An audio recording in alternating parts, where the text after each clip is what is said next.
Lieutenant Governor Garlin Gilchrist hosted a roundtable in Grand Rapids today focused on what he's calling the potentially devastating impacts of proposed budget cuts to Medicaid.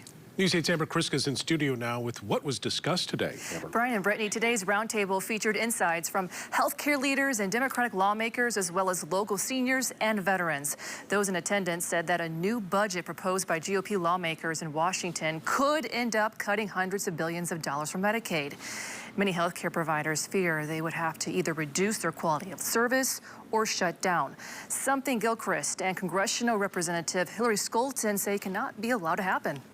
This is not what we want for the American people. Every day I hear from people saying, what are we going to do? We need to stop it. So we need to make sure that leadership, every way, all the way from the White House down to the House of Representatives, make sure that they know this is not what the state of Michigan wants. The financial implications of these cuts could not be more dire for services. And so what we have to instead talk about is what we can do. We're going to be working really creatively with providers like Corewell Health and others across the state of Michigan to see what they can do. We're going to need to call on, it's all hands on deck. Philanthropy is going to have to step up in this interim if this is indeed a reality that we face. So I'm convening all of those partners and communities across Michigan to have that kind of brainstorm about what we can do and what we can do now. But ultimately, the best solution is to not have these cuts come in the first place. That is the answer to the question.